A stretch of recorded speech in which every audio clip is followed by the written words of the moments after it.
Hoje nós vamos ver, siga a ordem.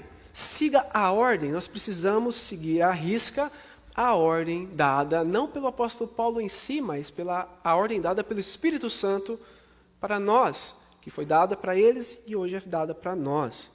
E nós vimos na semana passada, na perícope anterior, lá do versículo 1 ao 16, que Paulo ele se derrama, ele se espalhama em ternura. Ele manda abraço, ele manda beijo, ele fala, estou com saudade, né? Ele demonstra todo o seu carinho por aquelas pessoas que fizeram a diferença na vida dele. Porém, hoje, boa parte dos versículos que vamos ler, o apóstolo Paulo fará o contrário. Ele fará o contrário. Então vamos ler. Vamos ler aí Romanos capítulo 16, versículo 17. Você, como um bom, uma pessoa muito assim, apegada à palavra de Deus, abra aí sua Bíblia ou ligue a sua Bíblia, mas tenha a sua Bíblia aí em mãos e vamos ler aí juntos, ok? Vamos lá. E agora, irmãos, peço-lhes que tomem cuidado com aqueles que causam divisões e perturbam a fé, ensinando coisas contrárias ao que vocês aprenderam.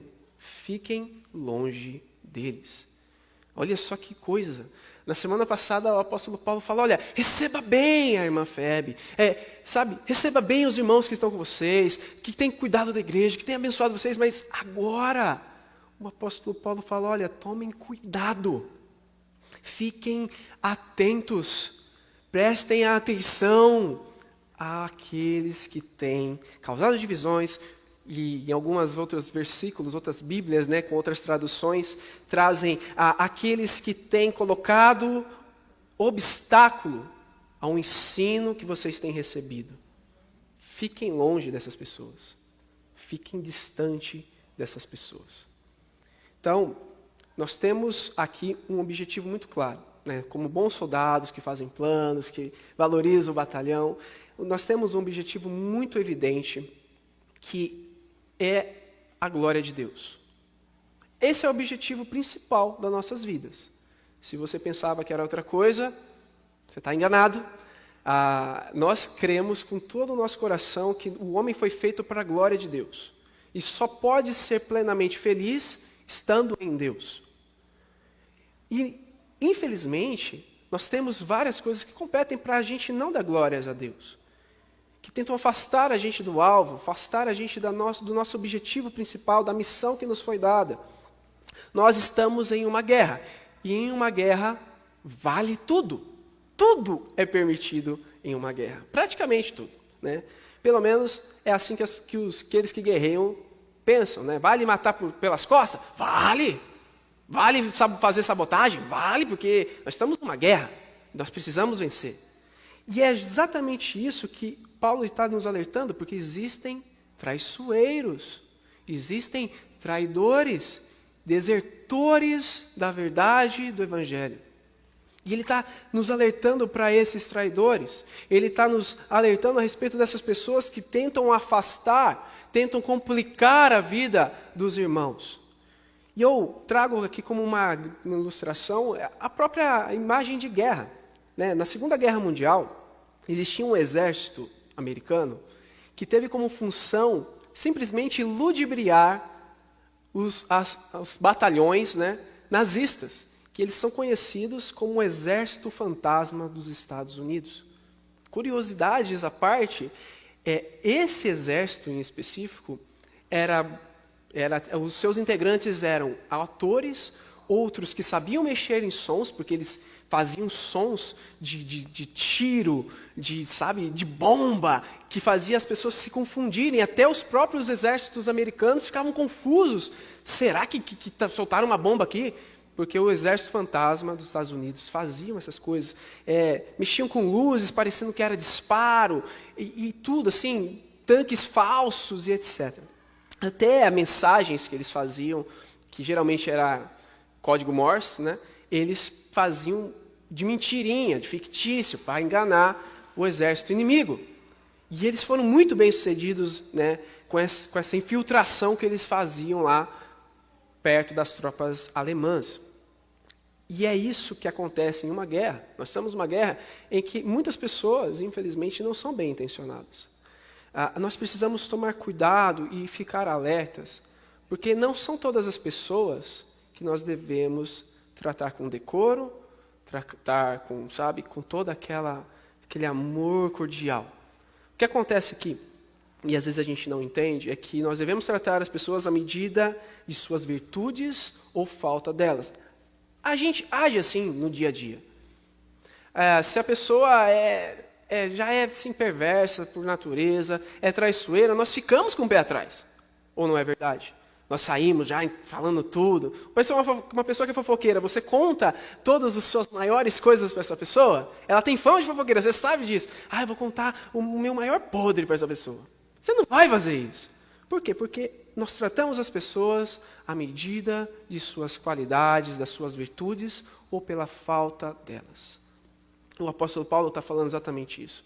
Existem algumas pessoas no meio de vocês aí em Roma que querem causar divisões, querem colocar obstáculos, querem perturbar a fé, e estão ensinando coisas que nós, os apóstolos, não temos ensinados.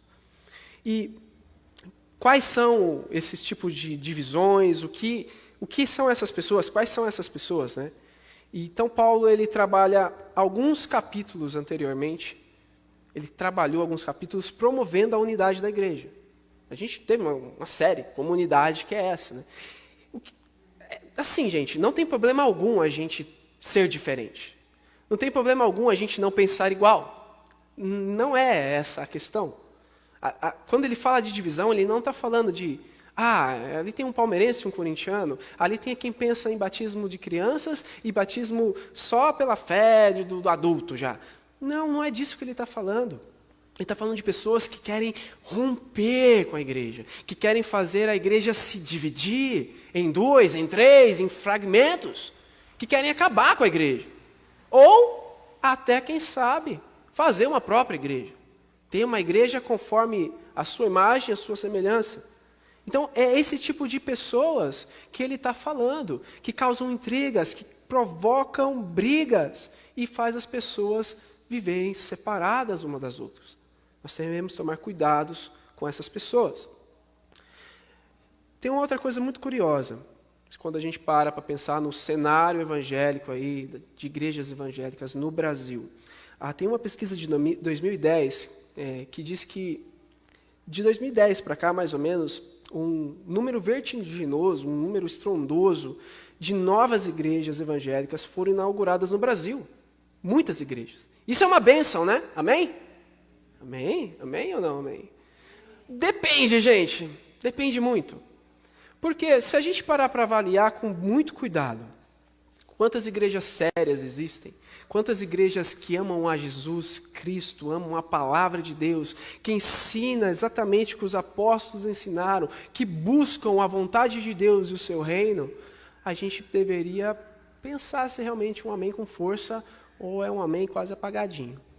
Porque muitas dessas igrejas ensinam heresias classas mesmo, heresias nítidas. Pessoas que realmente procuram simplesmente ensinar o que é contrário daquilo que nós temos aprendido. Que venha simplesmente querer confundir e colocar obstáculos à verdadeira fé que Jesus deu a Paulo e tem dado a nós. Existem, infelizmente, muitas igrejas denominadas evangélicas no Brasil que de 2010, ou seja lá quando foi, para cá, foram abertas. E muitas delas, na verdade, elas têm promovido não o evangelho real, não o evangelho de Jesus Cristo, mas um evangelho que, como a gente vai ver mais adiante, é voltado para si mesmo, é voltado para o seu próprio umbigo. E nós devemos tomar muito, mas muito cuidado mesmo com isso. Ele falou sobre esses causas de divisões, mas falou sobre aqueles que perturbam a fé também, que colocam obstáculos ao ensino que vocês têm recebido, ou que perturbam a fé, né? E ele fala uma coisa muito interessante a respeito desses dois grupos, dessas duas características.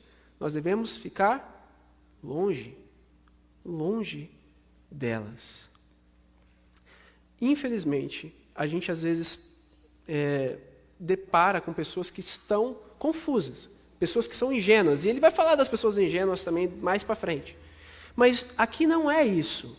O apóstolo Paulo está falando de pessoas mal intencionadas, de pessoas perversas, de pessoas que usam a Bíblia para o seu próprio bem, a Bíblia para a sua autopromoção, a Bíblia para se elevar. Ele está falando desse tipo de pessoas, não daquelas que têm realmente dúvidas genuínas sobre coisas teológicas, sobre coisas bíblicas, sobre coisas de Deus. Quanto a essas, nós devemos ter paciência. Quanto às pessoas que têm dúvidas, pessoas que querem realmente aprender, pessoas que ainda não sabem, nós devemos ter paciência e calma. Mas com aquelas que usam a Bíblia para, ficar acima dos outros, para tomar proveito de certas situações, a essas pessoas nós devemos ficar longe. Essa é a orientação do apóstolo Paulo. Fiquem longe desses. Tome cuidado com aqueles que dizem como o Cristiano Ronaldo: eu sou o melhor. Não existe ninguém melhor. Só existe uma pessoa melhor. Tome cuidado em ser seguidor daqueles que proclamam a palavra. Nós temos que seguir a palavra, não os seguidores.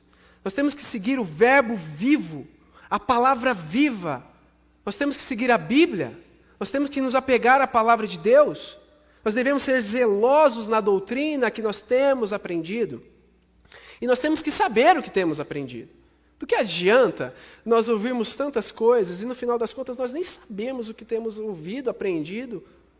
Quando alguém questiona a sua fé, você sabe expressar, pelo menos minimamente, o que você acredita, aquilo que você crê? Ou você é levado como de um vento para outro? E é interessante eu falar sobre doutrina. Deixa eu explicar isso aqui. Porque talvez alguns de nós possam pensar que doutrina é não cortar o cabelo, vestir saia, enfim, não usar brinco, não ter maquiagem, no caso das mulheres, os homens, né, não poder ter cabelo grande, não ter barba. Agora virou moda ter barba também, mas já teve uma época que não era bom ter barba, né? Agora representa, assim, um sacerdote, né?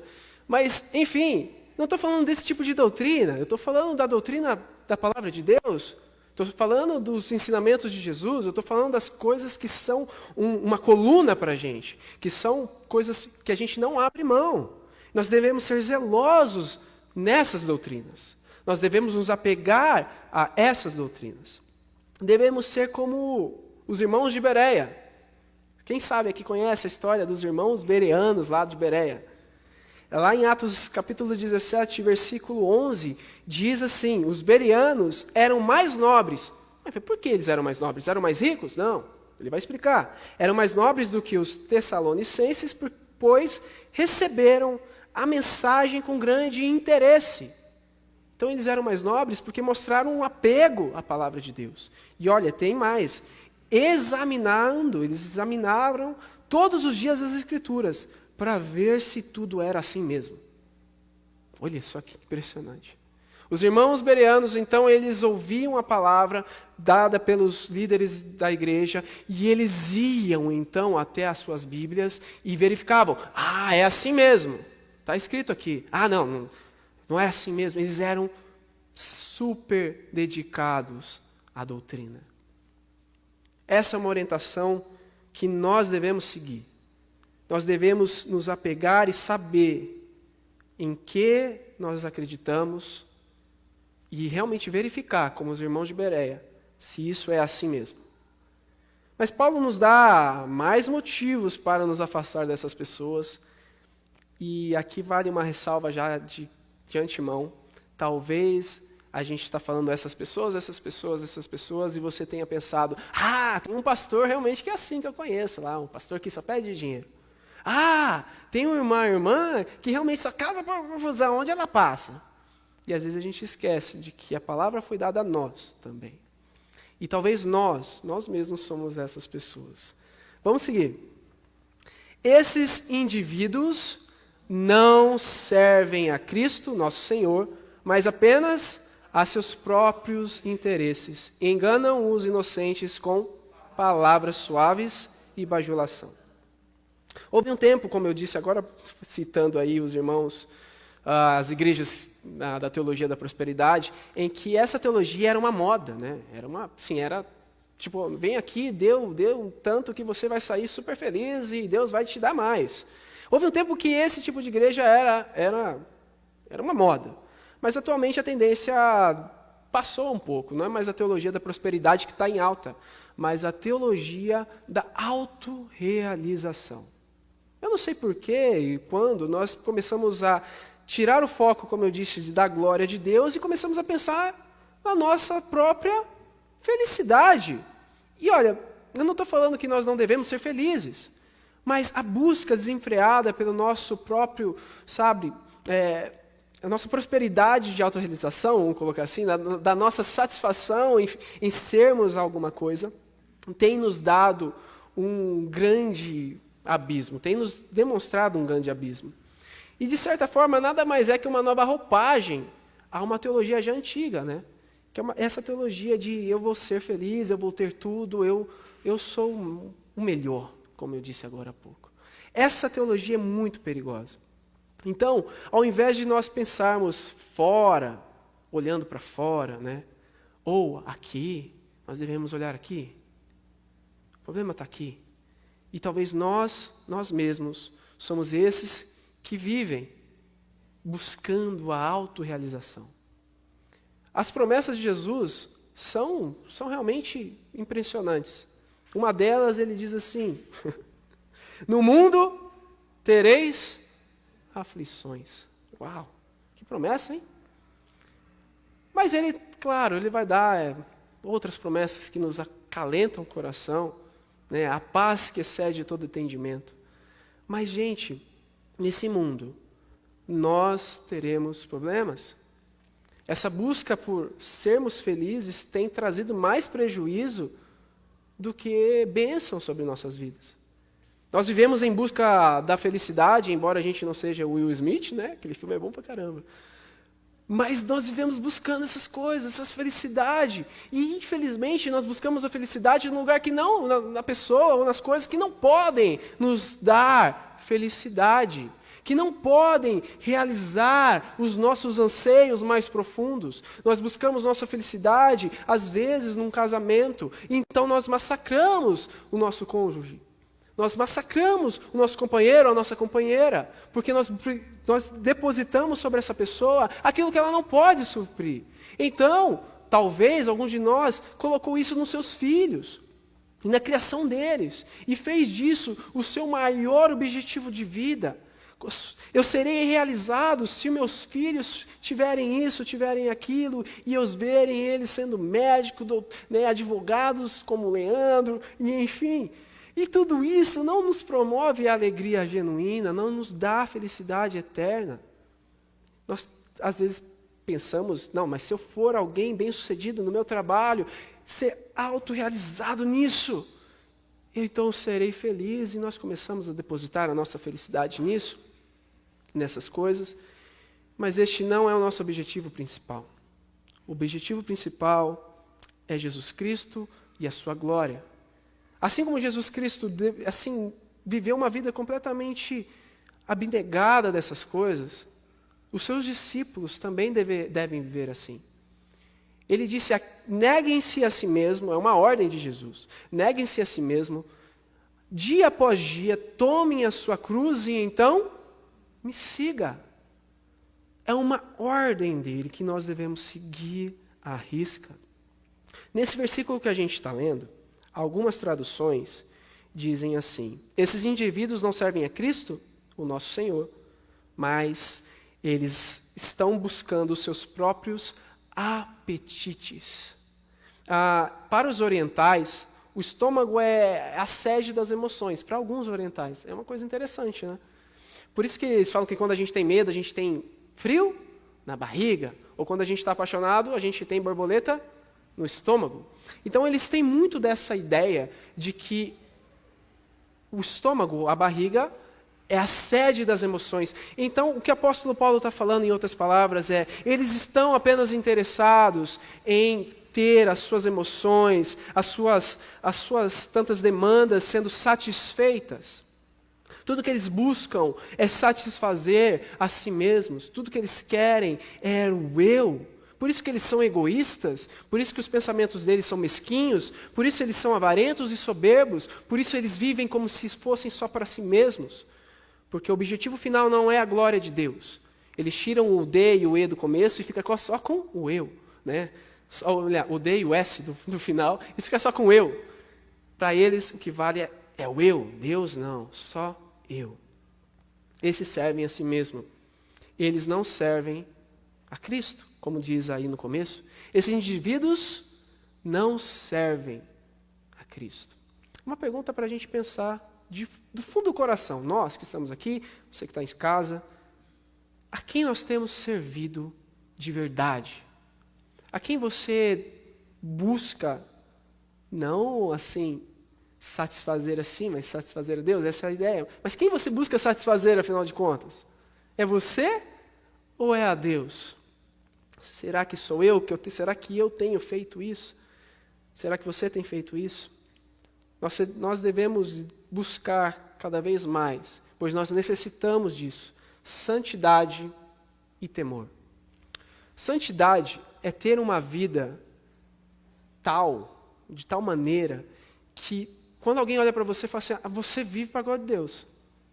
Você vive seguindo a ordem, né, do comandante. Você ouve a voz do general e obedece. Você vive em santidade. Ele te mandou guardar os mandamentos, você tem feito isso, porque você obedece à voz do comandante. Isso é santidade. Agora, temor. Temor é algo muito interessante, porque nós podemos correr o risco de temer não a Deus, mas temer a homens, temer a seres humanos, querendo satisfazer alguém ou um grupo.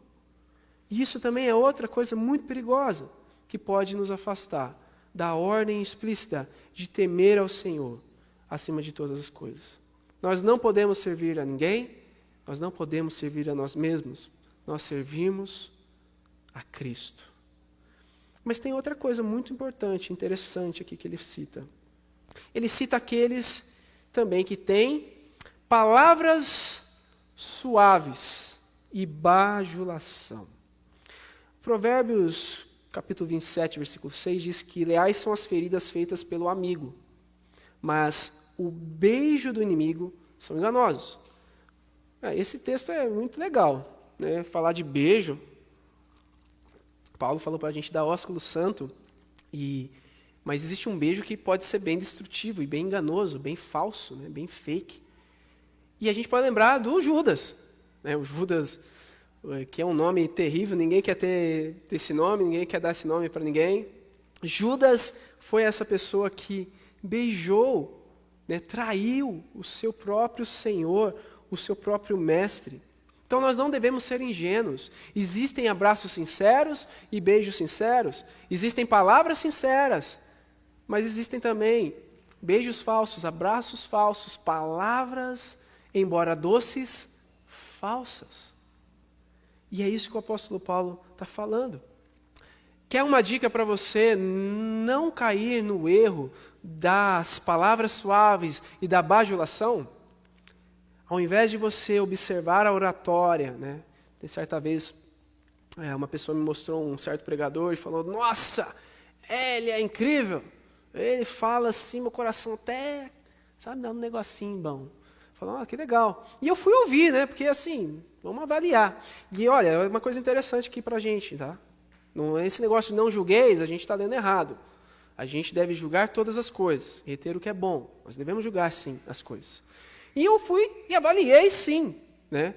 Com o conhecimento que eu tenho, com a base que eu adquiri. E eu avaliei aquele pregador e falei, nossa, está muito longe da palavra verdadeira de Jesus. Está muito longe. A oratória, perfeita. Se eu tivesse lá e não tivesse algum, eu ia vibrar também. Mas a gente não deve ser ingênuo. Existem palavras muito doces e suaves, mas o conteúdo delas, e aqui que está a minha dica, ao invés de observar a oratória, a eloquência, observe, antes disso, o conteúdo daquilo que você está adquirindo, daquilo que você está ouvindo.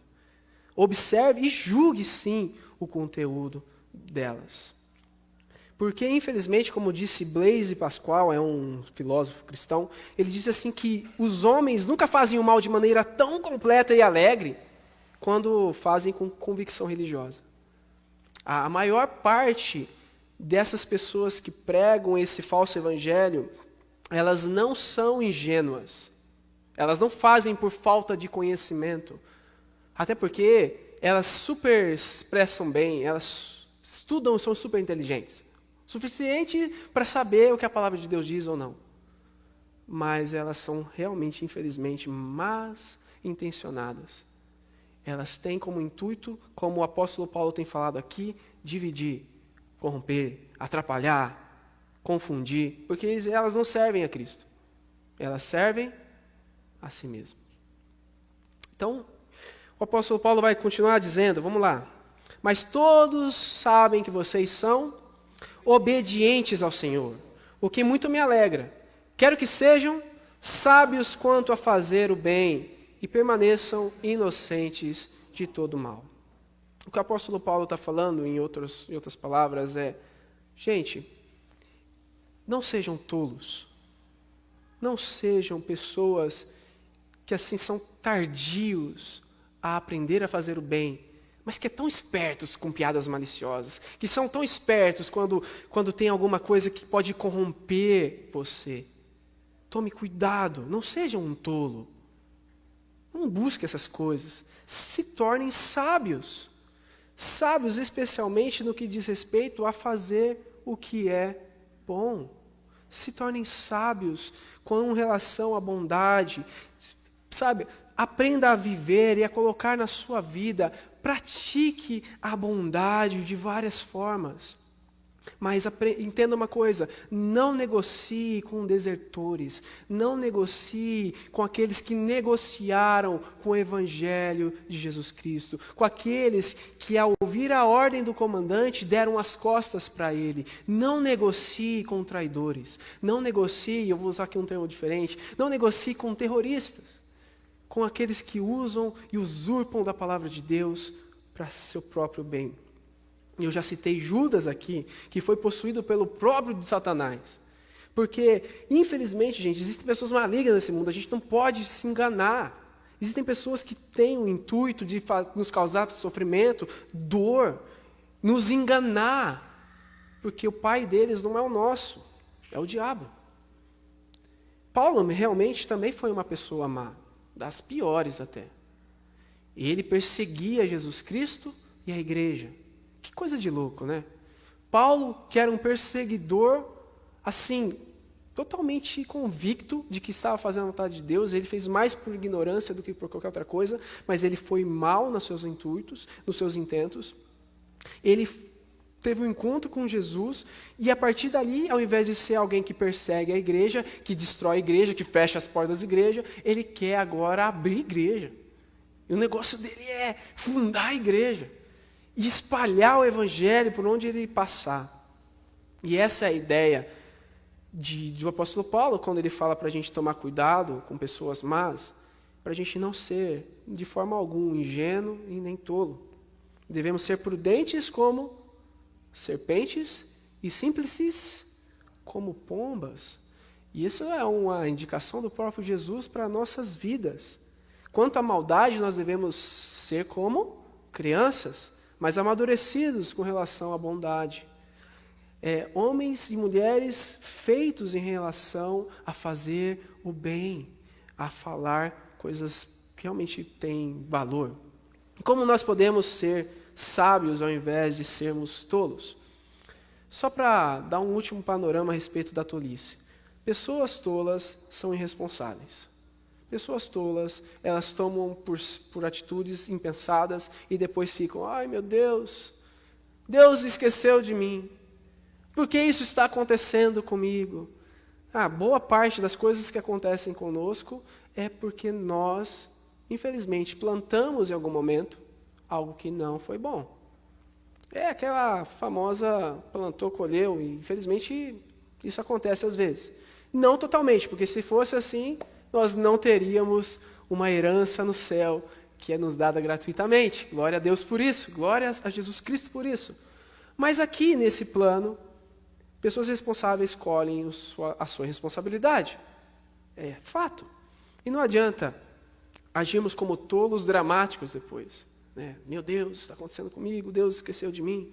Pessoas tardias em aprender. Sabe, aquela pessoa que só aprende por meio da dor, do sofrimento.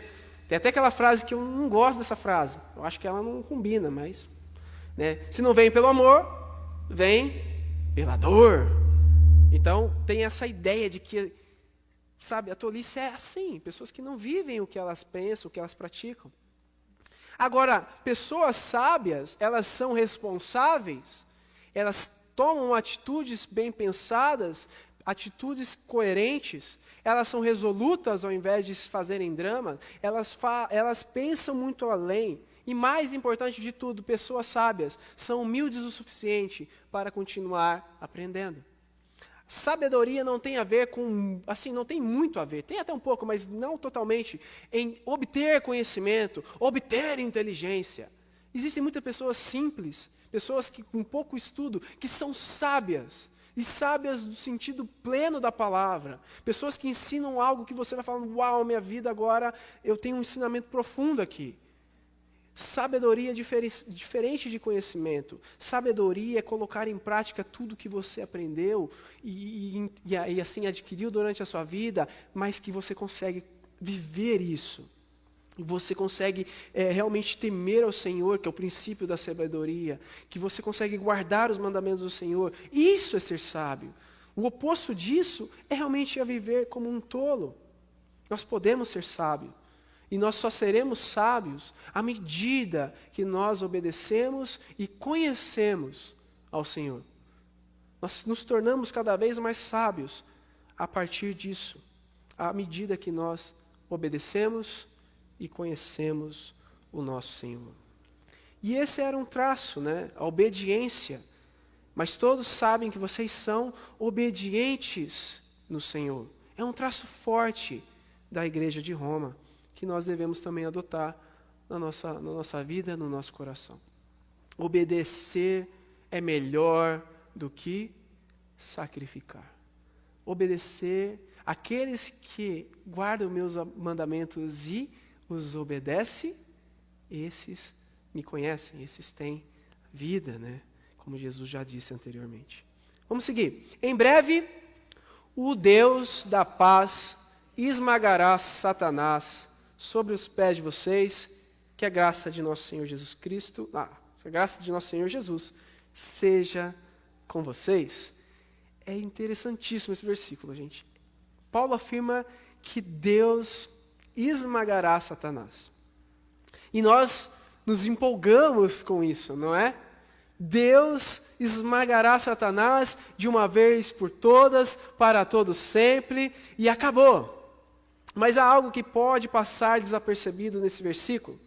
Para obtermos paz, para termos uma vida em que a paz reine, é preciso acabar com a guerra. Para ter um período de paz, de sossego, de calmaria, a guerra precisa acabar. E aí mais impressionante é que o Deus da paz, Ele vai promover paz quando Ele sobrepujar o nosso maior inimigo. Ele vai fazer com que a guerra acabe, destruindo, aniquilando o nosso maior inimigo, colocando ele sobre os nossos pés. O nosso Senhor acabará com a guerra. O Deus dos exércitos, que é o Deus da paz, acabará com a guerra ao destruir Satanás. Gênesis capítulo 3, versículo 15, Deus fala para a serpente que colocaria uma inimizade na descendência dela com a descendência da mulher, e que de um descendente vindo da mulher esmagaria a sua cabeça, e ela lhe feriria o calcanhar. Mas essa ferida no calcanhar não foi o bastante, não foi o suficiente, porque embora ele teoricamente tenha perdido a batalha, durante aquela batalha, ele venceu toda a guerra para nós, e esmagou a cabeça da serpente Glórias a Deus pelo Deus da paz, por Jesus Cristo. Toda a raça humana está em uma guerra com essa serpente. Toda a raça humana, desde o início dos tempos, tem vivido essa guerra.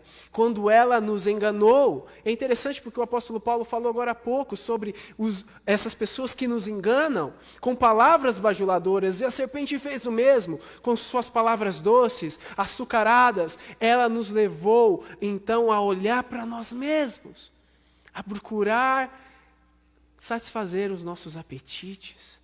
Assim como essas pessoas, esses pregadores, essas pessoas que Paulo está citando, também tentam nos enganar com palavras bajuladoras e tentam nos dividir, colocando realmente esse desejo por autossatisfação. Coisas que a serpente fez lá no começo, com suas palavras açucaradas, trouxe para nós essa busca pela satisfação própria e nos dividiu. Homem e mulher começaram a se esconder um do outro. Homem e mulher começaram a viver separados um do outro. E para piorar, destruiu, corrompeu com o amor que eles tinham, a relação que eles tinham com Deus. Por isso nós devemos tomar muito cuidado. Por isso nós devemos nos apegar ao Deus dos exércitos, ao Senhor, comandante das nossas vidas, o general das nossas histórias, que ao mesmo tempo nos dará a sua paz, decretada ao vencer a serpente, ao vencer Satanás de uma vez por todas. Nós poderíamos acabar o sermão aqui, mas Paulo ele segue o texto mais um pouco, pois ele tinha algumas coisas ainda importantes para dizer. E ele vai dizer o seguinte, vamos lá? Timóteo, meu colaborador, lhes envia saudações, bem como Lúcio, Jason e Sosípatro. Olha os nomes diferentes. É quase um Jason, né? Jason e Sosípatro, meus compatriotas judeus. Eu, Tércio, que escrevo essa carta para Paulo também, envio minhas saudações no Senhor. Vamos seguir. Gaio o saúda. Estou hospedado em sua casa, onde ele também tem recebido toda a igreja. Erasmo, tesoureiro da cidade, bem como nosso irmão Quarto, lhes enviam saudações. Que a graça de nosso Senhor Jesus Cristo seja com todos vocês. Amém? Alguns nomes aqui, só recordando. Timóteo, Lúcio, Jason, Sosípatro, Tércio, Gaio, Erasmo e o Quarto aí também. Alguns companheiros são primordiais assim para a obra de Deus, a gente já conhece eles, mas todos igualmente são importantes para a obra de Deus e na vida de Paulo. Alguns recebem, parece que um maior decoro, mas todos eles têm um carinho especial, eles estão com Paulo. Eles estão do lado de Paulo quando ele está escrevendo essa carta. E esses companheiros, esses compatriotas, esses irmãos especiais, esses irmãos preciosos, têm dedicado a sua vida para a obra do Senhor. Eles têm ouvido a ordem do comandante e têm seguido à risca. E o apóstolo Paulo começa citando Timóteo. E o Timóteo ele é conhecido por nós porque existem duas cartas, pelo menos que a gente tem conhecimento, que Paulo dedicou para ele. 1 Timóteo e 2 Timóteo. Timóteo é um pastor jovem dedicado à igreja. É um pastor ainda na sua fase inicial. Ele era bem inseguro e Paulo dá algumas dicas para ele, encoraja aquele irmão, falando para ele que ele sabe ser um padrão em todo o exemplo da sua vida, na sua conduta. E esse pastor jovem, ele é apegado a Deus e ele aprendeu com o próprio Paulo a viver o cristianismo. Então o apóstolo Paulo fala desse camarada, desse companheiro dele, com muito, muito carinho. A maioria dos estudiosos acredita que Paulo estava em Corinto quando ele escreveu essa carta. E ele deixa o próprio Timóteo aos cuidados de algumas igrejas, inclusive de Corinto. Então a gente percebe isso, a importância de Timóteo na vida do apóstolo Paulo e na igreja, na função das igrejas, em como ele foi um pastor dedicado. E os três seguintes, né, o Lúcio, o Jason e o Sosípatro, são possivelmente também obreiros dedicados nas obras. E especialmente nas igrejas judaizantes, ou também pode ser que eles tenham sido voluntários no meio dos gentios, porque o apóstolo Paulo, nós sabemos que era um pastor, um apóstolo dedicado aos gentios. Então esses compatriotas, vindo também de origem judaica, são homens que dedicaram a sua vida para ensinar a palavra de Deus para aqueles que não conheciam. Então eles são homens importantes. E agora veio aí o Tércio, eu vou até seguir aqui para trás só para vocês verem, o Tércio, que é aquele que escreve a carta. Mas não foi o apóstolo Paulo? Bom, naquela época, era comum que cartas fossem assim ditadas, e haviam lá um escrivão, um amanuense, que escrevia no lugar do autor. E aí o Paulo, ao invés de falar, eu, o apóstolo Paulo, que sou o escritor, o autor dessa carta, não, ele permite que Tércio também mande o seu abraço. Tércio, você tem sido tão legal comigo, manda o seu abraço aí, cara, escreve aí. E ele escreve, eu, Tércio, também mando as minhas saudações, eu que tenho escrito essa carta. E por que também Paulo possivelmente precisava desse escrivão? Bom, existem alguns indícios de que Paulo podia sofrer da visão. Isso está lá em Gálatas capítulo 4, versículo 15. Ele até diz assim que o que aconteceu com a alegria de vocês? Gálatas é a carta da alegria, por isso que ele está falando isso. Tenho certeza que se fosse possível, vocês teriam arrancado os próprios olhos e teriam me dado. Mas não é só isso, né? Isso poderia ser uma força de expressão. Mas Gálatas capítulo 6, versículo 11, ele disse, vejam com que letras grandes eu estou lhes escrevendo de próprio cunho. Veja como letras garrafais eu escrevi eu mesmo, né? Porque eu não enxergo muito bem, então eu escrevi bem grande. Pode ser que realmente Paulo precisasse desse irmão. Então, sem Tércio, a carta aos romanos não seria escrita com tanta precisão, com tanto carinho. Tércio é importante. Tércio é muito importante para o batalhão. O irmão Gaio o saúda, ele que abria as portas do seu próprio lar para que a igreja pudesse congregar nela. Naquele tempo não era comum, então não era comum ter templos, né? E era até proibido que esses irmãos, esses cristãos pudessem estar no meio lá dos templos dos judeus ou os templos de outras regiões. Então, as casas, os lares eram lugares importantes para que a igreja pudesse crescer. E o Gaio, além de estar hospedando Paulo em sua própria casa, ele tem recebido a igreja. Gaio é importante, porque Gaio abriu sua casa. A sua casa é o templo. É onde os seus irmãos têm se reunido e cultuado a Deus. Gaio é muito importante, por isso Paulo cita Gaio, que está até na casa dele, tinha que citar, né? Erasmo também, tesoureiro da cidade. Isso é importante.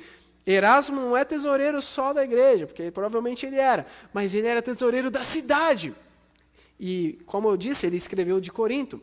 E existem alguns documentos que dizem, aqui reside, né, morreu, né? Erasmo, tesoureiro da cidade. Possivelmente esse Erasmo. Isso nos demonstra que nós também podemos fazer diferença aonde nós estamos, no nosso trabalho, aonde estamos inseridos. Nós podemos fazer toda a diferença. E Erasmo é um dessas pessoas. Ele era alguém com destaque na cidade, mas que fazia diferença dentro da cidade, dentro da igreja, fora dela, no meio da cidade, onde quer que ele estivesse, Erasmo fazia a diferença. Ele era alguém que seguia a ordem do comandante. E aí ele fala desse irmão quarto. Talvez a mãe tivesse 1, 2, 3 filhos, na hora que teve ele, eu vou chamar de quarto, né? É mais fácil. Vem cá, quarto. Aí virou o irmão quarto. E o irmão quarto, não é muito falado sobre ele, mas ele fala, ele também lhe envia saudações, ele também tem carinho por vocês, ele também manda abraços, não me manda beijos. E provavelmente os irmãos de Roma sabiam exatamente quem era o quarto.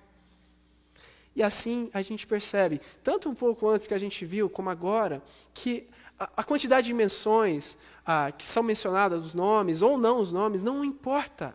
O que importa é você seguir a ordem do comandante. O que importa é nós ouvirmos a ordem do general e seguirmos ela, obedecermos ela. É isso que o apóstolo Paulo está fazendo e está mencionando aqui os seus irmãos queridos que estão do seu lado. Então não importa o quão mencionado nós somos, não importa quantas pessoas lembrem de nós ou não, mas a verdade é que sem essas pessoas no batalhão de Jesus, nada disso seria possível.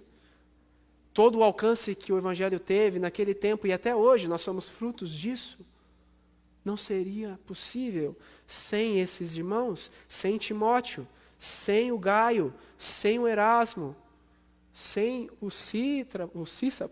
nome difícil, sem o Sosípatro, sem esses homens seria impossível que o Evangelho alcançasse tamanha escala, tamanha proeminência. Por isso você também é importante.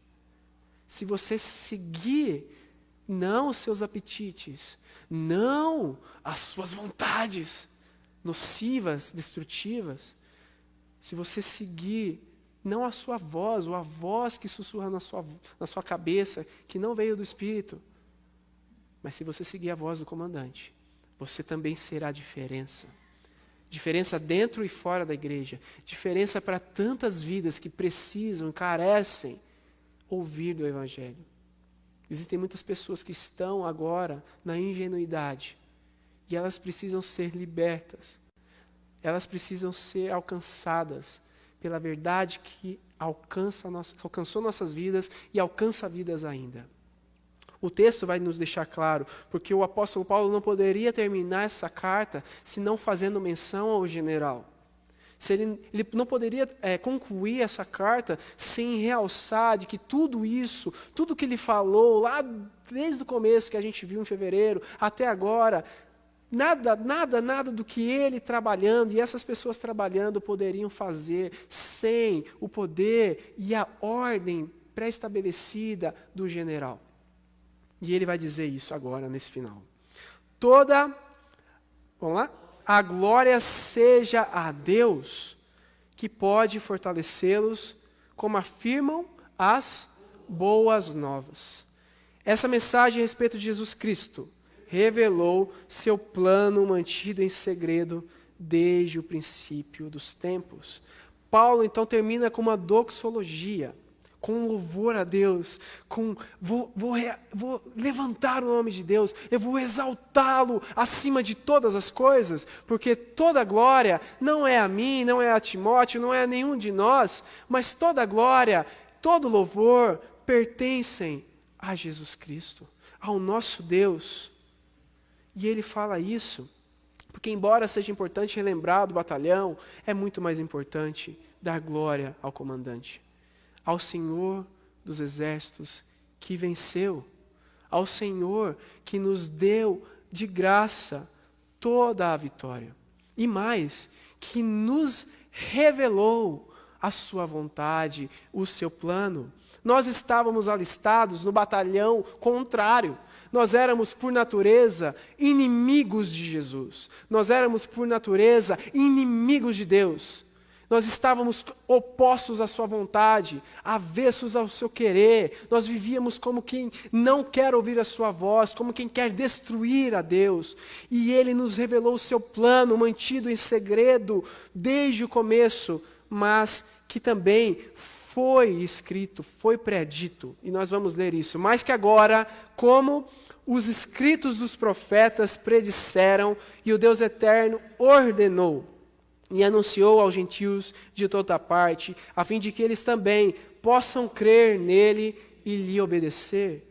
Nós éramos esses inimigos, nós éramos essas pessoas que viviam contrários, mas agora foi-nos dado o plano de Deus, que já foi predito pelos seus soldados do alto escalão, que obedeceram fielmente a sua voz, que seguiram fielmente a sua ordem, dadas desde o começo, e que hoje nos é dado a conhecer a vontade de Deus, para que nós possamos crer nele e lhe obedecer, ouvir a sua voz, ouvir a sua ordem, e prontamente dizer: Senhor, eis-nos aqui, Senhor, envia-nos, Senhor, desejamos a Tua vontade. Senhor, não a nós, não a mim, não aos meus irmãos, mas a Ti, e tão somente a Ti, seja a glória para todos sempre. Amém. Amém. É isso que Jesus nos deu. Ele nos deu essas ordenanças para que nós possamos obedecer e crer. Crer de que Ele já venceu. Crer de que Ele está trabalhando em nós. E nós podemos viver sim tudo que foi escrito em Romanos. Podemos viver sim essa vontade plena, agradável e perfeita que Deus tem nos dado. Nós devemos nos apegar a essa ordem. E sim, dessa forma seremos autorrealizados, seremos felizes como desejamos, mas não olhando para nossos próprios interesses mesquinhos. A pergunta que eu faço para mim e para você é: nós estamos seguindo as ordenanças do general? Será que nós temos guardado a sua voz? E não guardado como quem só tem para si mesmo, não é isso que eu quero dizer, mas tem depositado no seu coração, tem descansado na sua voz, tem obedecido ao general? Será que você obedece de fato ao Senhor ou você obedece aos seus intuitos, as suas inclinações, as suas vontades?